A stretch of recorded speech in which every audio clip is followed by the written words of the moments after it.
to this webinar, which is the first for this year in the Pathways to Funding programme.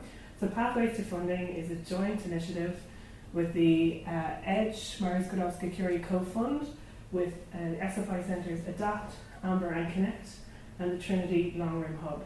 So we're putting on training for researchers, early stage researchers for the most part, but some people might be more advanced as well, looking at ways to develop their career, in particular to get strategic points of funding along the way. So this webinar is directed at people who really don't know anything about Horizon 2020. Perhaps you've seen the name, but you don't really know what it's about.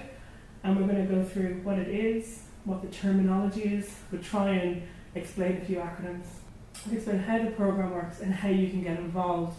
There will be further events and further training across the year, and you should make sure you check your email and you'll see notifications of new opportunities in communication, in particular funding calls, in the actual mechanics of writing proposals, how you write things that are impactful, how you relate to evaluators, and how you address some of the various other parts of funding calls as well that are looked at. But today is just a look across Horizon 2020 to try and explain what it looks like, what the various parts are, and how you can begin to get involved. So Horizon 2020 is a European Commission funded research framework programme. Basically, it's 7 years of funded research outlined in tranches from kind of 2 years, and then 3 years together. So the current framework programme is called Horizon 2020, and sometimes it's called FP8 because the one before was called FP7. We have funding calls coming out every 2 years, and these are issued in work programmes which are divided by topic area. So this is a big slide. I'm just going to go through the 3 pillars and some of the areas that are covered under Horizon 2020. So the basic 3 pillars, pillar 1 is excellent science, and underneath that you'll find things like European Research Council grants, FET, that's Future Emerging Technologies, Marie Curie, and research infrastructures. In the second pillar, industrial leadership, you'll find programs like ICT, like nanotechnology and space, and those are ones more engaged with industry and pushing industry forwards. The third pillar is societal challenges, and that's looking at topic-based issues which the EU wants to see addressed. And you can see they're in health, food, energy, transport, climate, inclusive societies, and security. And there's a separate budget for each. So each of those would have its own work programme. Down the bottom, you see these kind of cross-cutting issues. Spreading Excellence and Science with and for Society are 2 other programmes that go across all the programmes.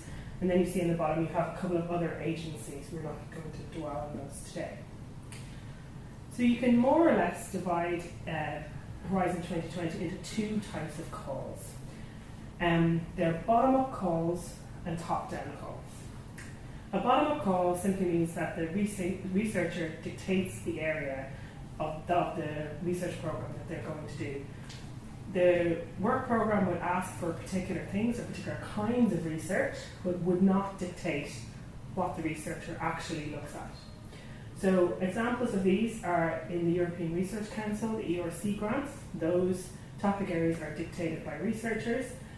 Some of the programs under FET, there's FET Open, which asks for researchers to suggest areas that they will look at. And Marie Skłodowska-Curie programs are generally bottom-up as well, where researchers dictate what they want to do. Top-down calls, like I said, are those where the European Commission outlines the research agenda. So they have things they want to research, and they ask for researchers to contribute to those. Those calls are challenge-based, so they say we have an issue, perhaps it's an issue about migration, perhaps it's an issue about digital security, and they outline the problem in the work programme, and they outline the kind of budget that they would allow for people to tackle it with, and they would ask for people to propose how they would tackle that problem.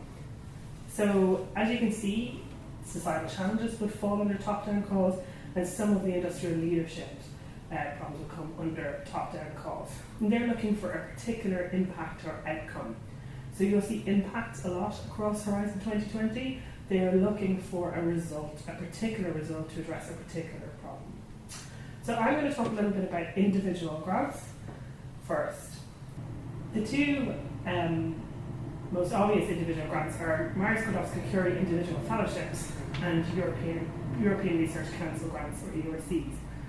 So there are a couple of different types of grants, and I'm going to talk you through why you might want to look at them and what are the eligibility criteria, where do you need to be at to apply for them. So I'm going to start with the Marie Skłodowska-Curie individual fellowships. Just a moment about why you might want to apply for a Marie Curie grant. They are prestige grants. They're considered very prestigious in the academic community. To have held a Marie Curie fellowship is something that people do know about, and they see it as a marker of excellence. It is linked to greater overall career success. They have drawn lines between Marie Curie fellowships and ERC grants, and Marie Curie fellowships and Nobel Prizes. So they're definitely a marker of excellence, perhaps at the early stage of your career. And they're really focused on training and career progression. So when you outline your proposal for an individual fellowship, you talk a lot about how you might push your career forward and how you will use this. So you'll do a piece of research, but also you'll get access to the best training that you can. If there's anything that you're lacking in your career, you can outline a plan for addressing that. And it really is there to make you take your career to the next level. On top of that, obviously, you can look at new research horizons, and like I said, this is a bottom-up call, so you can dictate within the Marie Curie program what it is you want to research. There are a couple of principles that join Marie Curie research together, and they do this triple I thing. They're international, interdisciplinary, and intersectoral. So international, you'll see I'll go through the mobility rule, but a lot of the requirement for Marie Curie is that you move country, so that you engage with other countries aside from your home country or where you've spent the last few years. They really want interdisciplinarity, so they want people to be at the bridge of their discipline, to work in new ways, and to explore combined working together. Intersectoral looks at really academia and industry. So if you're putting together a fellowship, you'd also put together a secondment, and you might go to industry for a few months to gain a new skill and to be really employable after that. So you have they want you to come out as a very rounded researcher at the end. So I'm going to go through the types of fellowships, because there are predominantly two, the European fellowships and the global fellowships. But within the European fellowship, there is a few different panels that you can go through. So you're all assessed under a panel, and usually those panels are topic-based panels, if you're going for a standard fellowship. So in the standard fellowship, the mobility rule, which is usually the thing that makes people eligible or not, at the deadline for submission of your application, the candidate cannot have resided or carried out their main activity in the country of the host organisation for more than 12 months of the past 3 years. So this means basically you can't have been resident in that country for a long time. And it's to encourage the movement of fellows around Europe. So for the standard fellowship, you can go to a host organisation anywhere in Europe, but you can't have lived in that country for more than 12 months of the last 3 years. The next panel down of that is this career restart panel. So this is for experienced researchers, and when they say experienced researchers, they mean people who hold PhDs, restarting their career at any European host organisation after being inactive in research for 12 months or more. So you might have left research, people sometimes have taken time off for childcare reasons and family reasons, and this is about returning. And this has a relaxed mobility rule. So using the same deadline for submission, you can't have spent more than 3 years in the past 5 years in the country immediately prior to the deadline. So you may possibly have been in the country up to 2 years, but not over 2 years. There's another panel called the reintegration panel, and that's similar to the standard fellowship, but it is for those researchers who have been outside Europe who want to return. And again, there's the same relaxed mobility rule. So no more than 3 years in the past 5 years in the country immediately prior to the deadline. So if you were researching perhaps in Australia or America or Canada and you wanted to return to Europe, or perhaps you have been in Europe for the last year, you may be eligible to apply for a reintegration panel. And the Society and Enterprise panel is a new panel, and that's for researchers working in industry, and they can use their fellowship outside of academia. And again, this has the same relaxed mobility rule no more than 3 in the last 5 years immediately prior to the deadline. So the second type of fellowship is a global fellowship. And that's for researchers moving outside Europe to a country outside, and then a return period. And the kind of idea behind this is perhaps there's a skill or a resource or a research area that isn't in Europe right now, and you might get it in the US or Canada or another country not associated with the EU. And you can go for 12 to 24 months, and you return for 12 months. So that this fellowship can either be 2 or 3 years. If it's a 2-year fellowship, you go away for a year and you come back to your host organisation in Europe for a year. Or if it's a 3-year fellowship, you go away for 2 years and come back for a year. And so the mobility rule here is that you can't have spent more than 12 months of the last 3 years in the country that you're going to. So I'm just going to talk a little bit about the impact and what is particular to these Marie Curie fellowships. The idea is definitely that as a researcher, you will get an increased set of skills leading to improved employability and career prospects. So like I said, it's about training and career progression. It's a really important part of this fellowship. They want to also see higher impact research output. So greater publications, greater involvement with other disciplines, and greater opportunities for research moving forward. And they really want a contribution to the knowledge-based economy and society. So you might have societal impacts or economic impacts from your research, and they want that too. The fellow also is hosted by an organisation, or will have come from an organisation, or maybe hosted by 2 organisations if you're going for a global fellowship. And they really want to see fellows be used to build stronger networks, greater cooperation, and greater transfer of knowledge between sectors. So if you're going out of academia and back in, and vice versa, or if you're going out of Europe and coming back in. So there's greater transfer of knowledge. So if you're a fellow who spends 2 years in the US, that you'll come back and perhaps you'll teach those skills to people in Europe. So you're bringing knowledge back and forth. And to increase the capacity for research and innovation amongst all the participating organisations. So if you're interested in applying for the fellowships, they are mostly on an annual call so far. The next deadline is the 14th of September. There's a lot of support around the fellowships. The IUA run training courses, and they usually have a webinar up, so that would be a place to start if you're interested in applying for September. Obviously let your research officer know as soon as possible if you're thinking of going for the one that's upcoming. But similarly, you might put it on the agenda for your research plan next year or the year after. So the second set of individual grants I'm going to talk about are ERC grants. So ERC, again, they're bottom-up calls, and they're a particular type of grant. Unlike the fellowships, they're not just for you, an individual researcher. They are for you and a team.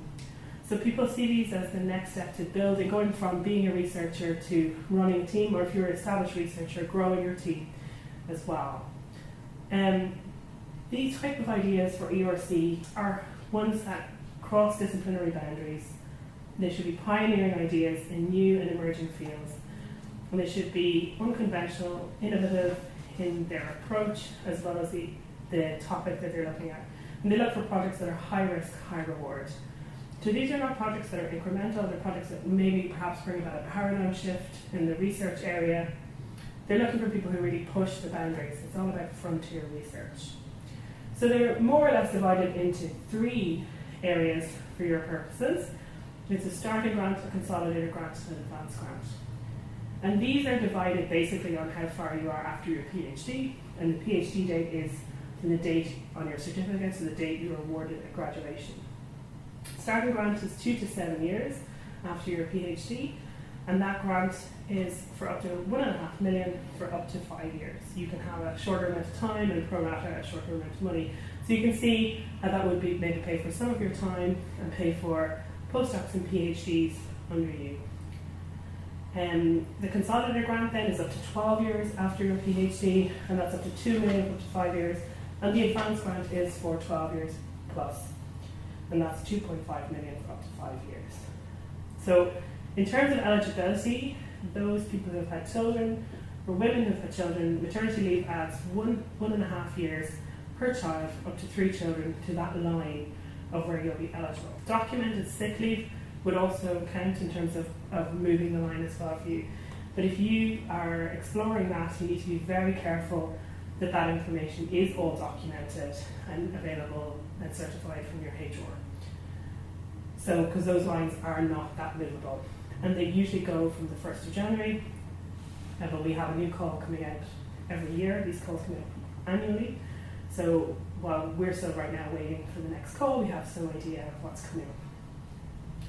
So the upcoming deadlines for these, there's an advanced grant coming up very soon, and advanced grants are really, really advanced academics in their career. The ERC starting is nominally on the 17th of October, and the next consolidator would be February next year. Those last 2 dates are just not, we're not certain of those right now. And you can find more information at the link there. Definitely talk to your research officer to get information on that. These are very prestigious grants, and again, there's a lot of support behind getting them. I'm going to hand you over to Raquel next to talk about consulting grants. So we have seen the slide before when Maura talked about bottom-up and top-down proposals. Consortium grants can fall between both. So in the first pillar on excellent science, we will find bottom-up consortium type of proposals. There'll be future and emerging technologies, the FET. They're a relatively small consortium that have are characterized by high risk, quite futuristic type of research. They're very rare. Within the Mary's Sklodowska-Curie actions, we have essentially the European training networks. So there'll be a consortium that gets together to advance the education of doctoral candidates.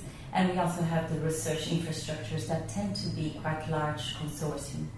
Within the two other pillars, industrial leadership and societal challenges are typically top-down type of consortium.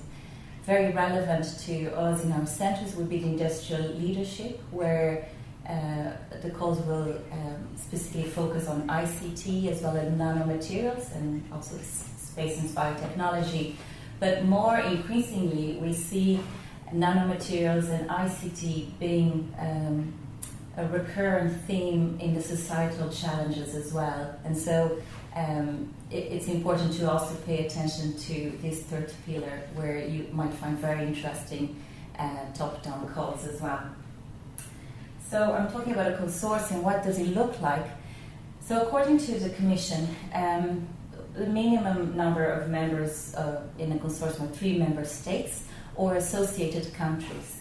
Associated countries would be, for example, Switzerland or Norway. And following the Brexit negotiations, perhaps the UK will become an associated country, which will be quite a positive outcome for all of us. However, consortium tends to be larger. What dictates the size of a consortium, in addition to the type of work you want to carry out, is the amount of budget available. So typically, if you're given a 2 million, as indicated by the call for a particular project, you will have 3, 5, perhaps 6 member states or associated countries. But budgets can go all the way to, for instance, 30 million, where you could see consortium as large as 100 partners. However, there are all sorts of variations, and sometimes there are some special calls with non-EU countries, say for instance Japan or Brazil, and recently Korea as well. And the type of partners that you see would be typically your academic partner, but also industry, very large corporations, for example, but also SMEs, NGOs, and, as I mentioned, academic institutions. For instance, there's an example here of a project called Develop that had 7 partners. 2 of them are clearly academics, and the other partners are a mix of SMEs and a large corporation as well. Within the international cooperation type of projects, this particular one called Football was jointly funded by the European Commission and by the Brazilian government. And as you can see, there was 5 partners in Europe and 7 partners in Brazil. So that's just another type of project as well and that was within the industrial leadership pillar. Now, types of action. The majority of projects are research and innovation actions, where you're not looking at the most basic research, so TRL levels from 3 onwards, but also with a component of moving your research towards down the commercialization chain. Innovation actions are much more specifically focused on bringing a product that is either a prototype or close to it to bring it to market. And so you'd see that the type of partners that would participate in the different actions would differ. So you'd probably have a larger number of companies on an innovation action, for example.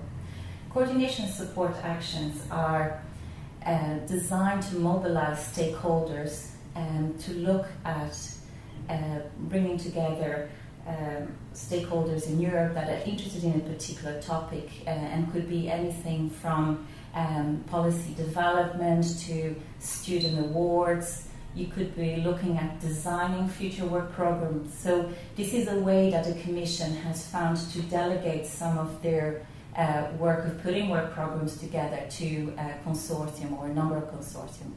We also have within the Mary Sklodowska-Curie actions the innovative training networks, as I mentioned earlier, that are designed to train PhDs, and also a research and innovation type of action called RISE that is currently quite undersubscribed and can be looked into as well as a consortium type of action. Just briefly, I mentioned technology readiness levels, and if you haven't been if you weren't aware of this concept, it was developed by NASA, where TRL 1 would mean just the basic principle being observed, the first idea that they have within a project, and TRL 9 would actually mean ready for launch. And so the different projects or the different type of projects fall within this TRL scale. So future emerging technologies, which is a consortium type of project, would be firmly at the beginning, at the basic principles and technology concept being formulated, where research and innovation actions as well as innovation actions move down the technology readiness levels all the way to commercialization or ready for market.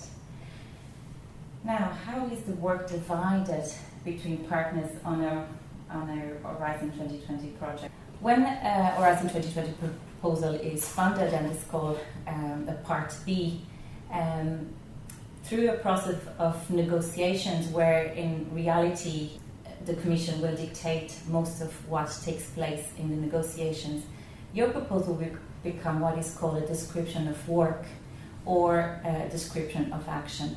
And that proposal will really be your work plan.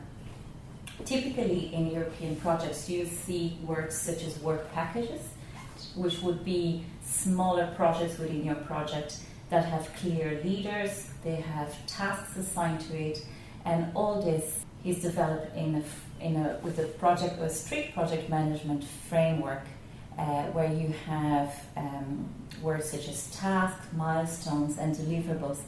Deliverables in particular will become contractual, and you will have to upload those on a particular, it's called the participant portal, so that your project officer sees that your project is delivering as per your agreement. Typically, when you design a project, you will always have a work package called management that usually is led by the coordinator. We'll have a work package devoted to promotion and dissemination, and sometimes to specifically to public engagement. And then if you're looking at, for instance, research and innovation action, you will have research work packages. And if you look at innovation action, you probably will have a work package looking specifically at the exploitation of the product you're trying to develop. Different partners will have different roles within a project. And as a young researcher, it'll be unlikely that you will be the coordinator, but with the right amount of mentoring and encouragement, you perhaps will be a task leader. and would aim to want to be a work package leader, as mentioned previously. Due to the size of projects, we see often that a project manager is hired specifically to drive the project. More recently, we have seen the use of innovation managers to bring your ideas to market. And depending on the complexity and size of the consortium, we might have technical leads. We often see a steering group or an external advisory board to ensure that your project is being properly managed. This is an example of an organizational diagram. Your coordinator will naturally be in close contact with the project officer, but then work package leaders and the steering committee all will feed into that reporting process as well. Every proposal will include a Gantt chart. That's something that the template always asks for, and this is an example of a Gantt chart where you see the different work packages, some of them taking place in parallel and others ending or starting in tandem with another work packages, showing a continuity. And typically in a Gantt chart you'll always also point out to milestones, particular times in the project where, for instance, a prototype was developed or you have finished doing a literature review, when a particular task has been completed and will enable you to then initiate a new task. That might be called milestones, and your project officer and your reviewers will be grateful to see it well and clearly identified on your proposal. So, what does Horizon 2020 entail? Actually, the Commission has made quite a remarkable job of simplifying the financial rules and what they fund and the reimbursement rates. For people that have been around other work programs, there has been quite a significant simplification. So, at the moment for Horizon 2020, all project consumables, staff and travel are reimbursed at 100%. In addition to that, the Commission will add 25% overhead. This overhead does not apply to things such as subcontract costs. When costing a proposal, you are able to include things such as research time for postdoc and PhD, but also for the PI working the project. Management time, if you want, for instance, to hire project management, but also equipment costs are eligible, publication costs, consumables and travel.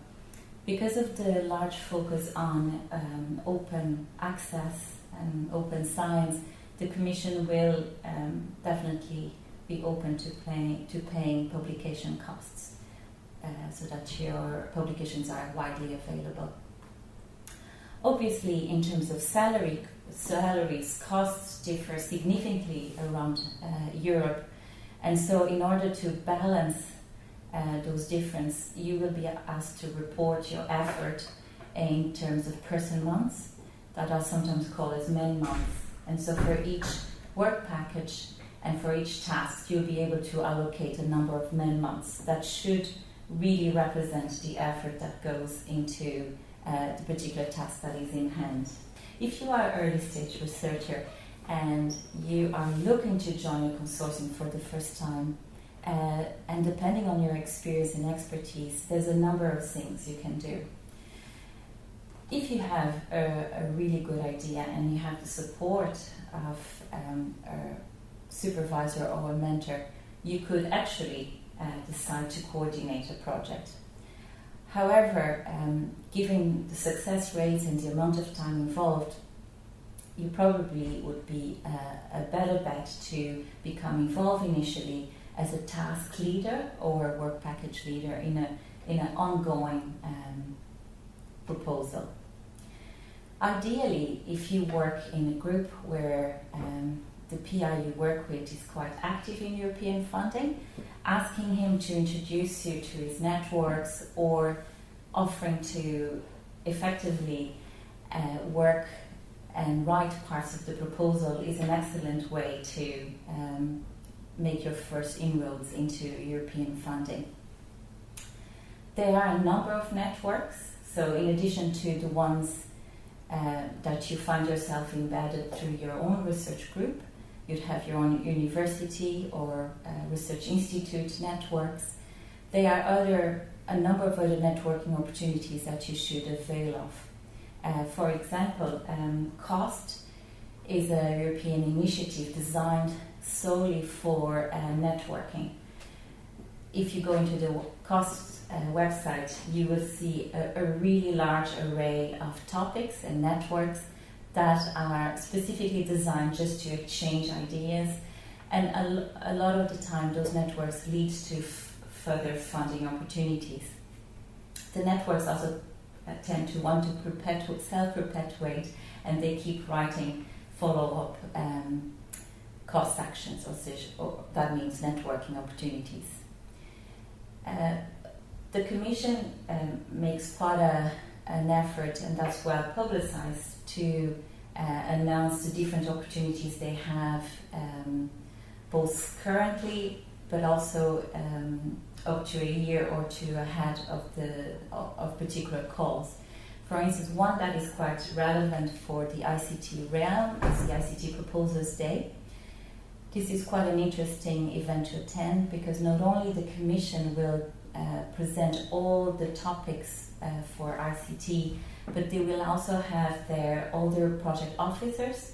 Those people would have been involved in the design and wording of the work program, and they will be able to perhaps qualify specific points that you might have.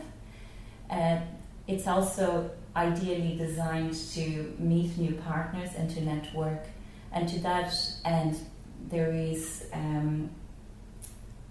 a brokerage type of event where you can ask to meet a number of potential partners in a day.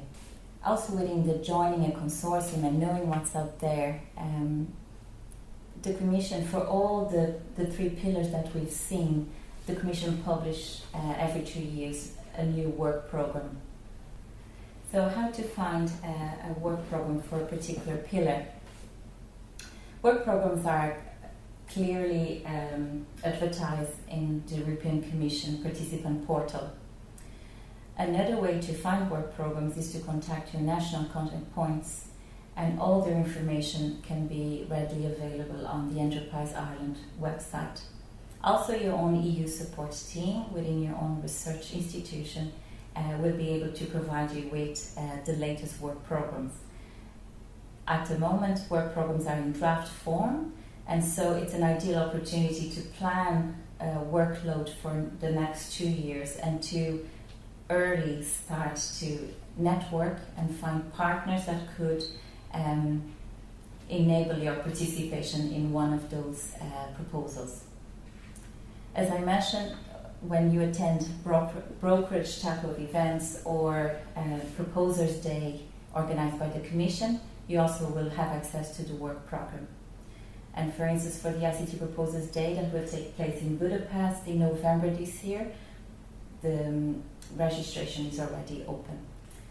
If you're not ready to get involved, you can ask a PI that is submitting a proposal currently as a coordinator to assist in drafting parts of the proposal.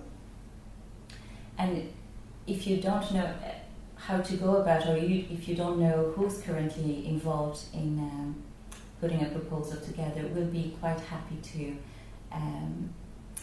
talk to you and put you in the right path as well. For every topic area that we mentioned previously, from future emerging technologies to the European Research Council grants, societal challenges, for all of those we have national contact points.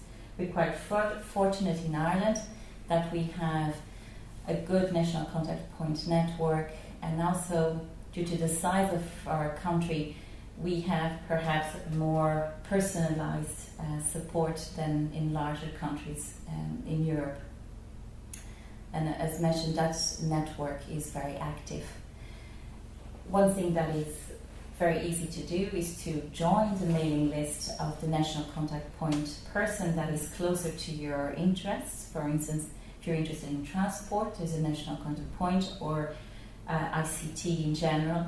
You can write to them and they will add you to their mailing list, and regularly they will send you very valuable updates, not only of work programs, of the latest work program, but also of any information sessions or international or European conferences in that particular area. Your EU support team naturally works quite close to the National Contact Points network. So an excellent way to learn about European Commission programs, and specifically to understand how proposals become successful proposals and what criteria are the ones that evaluators are looking at specifically to give your proposal a good mark or a not so good mark, is to become an expert evaluator yourself. Not only you will be paid to do that quite well, you also will have the opportunity to see state-of-the-art proposals, and you'd see how the Commission briefs the different evaluators on how to assess a proposal, and all this will really contribute to you becoming a better proposal writer as well. In order to do that, you go onto the participant portal, you will look at becoming an expert tab, and you should patiently go through the process of ticking in a number of boxes so that the Commission can understand what your expertise is and what are the areas best suited for you to become an expert evaluator at. As I mentioned, joining a cost action is an excellent way to very quickly access a well-established network of peers in Europe that have regular meetings, and often from those regular meetings consortia emerge to bid for proposals. In Ireland we have Rita Ward, she's a national contact point, and you can contact her directly if you want to join a particular cost action that you have identified. If you're so inclined, you could also, with a group of scientists or engineers in Europe, also write a cost action in case it does not exist one in your area. Okay, so in summary, there's a lot of ways for you to get involved in Horizon 2020. You can apply for individual grants and fellowships. You can join a consortium and apply for a grant with a group of people. You can support an application by a more experienced PI. Again, let your local EU support person know, and they can match you up with someone who's applying for something. You can certainly get on your NCP's mailing list, and they'll send you out the latest information about calls, about brokerage, about conferences. You can attend brokerage and information sessions, so they're both done on a European level, but also there's quite a lot of them done nationally. You can become an expert evaluator, or you can join a cost action as well. So if you're a postdoc, you're hopefully on this road to becoming an independent academic, and research funding is one of the ways to develop research independence. We actually have several examples of postdocs being competitive for funding. So Raquel mentioned the developed project earlier. The coordinator of that project is actually a postdoc. So you're not precluded from getting involved and being competitive. You are there at the forefront of your research area.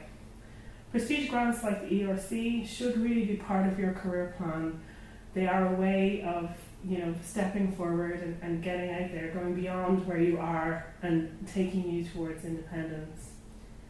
Horizon 2020 funding can help you develop a wider network and get access to more opportunities. So you of course have networks from your PhD, from where you're doing your postdoc, from your current supervisor, from maybe previous supervisors, but you should also develop new and varied networks, and European funding can help you do that. There are so many opportunities to go and meet new people in your area and work with them in really interesting ways. Publications on EU projects have higher citations. As you can imagine, you work with people, you publish things together, they get greater visibility and greater impact. So if you are thinking again of your independent career and those markers that stand out for excellence, becoming an academic maybe full-time, or a more advanced researcher, those markers are assisted through European funding. So there's great opportunity there to help you push forward. And certainly we'll work with you to look at what you'd be competitive for now, what maybe you should plan for in the next few years. I'm just going to put our contact information there so you can see myself and John are at the Adapt Centre, Raquel and Sophie are with Connect, Deirdre and Emma are with Amber, and Maureen's here at the Long Room Hub as well. So we're all available to talk to you. You can touch us if you have a specific idea in mind. If you'd just like to think forward about what areas you'd like to explore, absolutely come and talk to us further.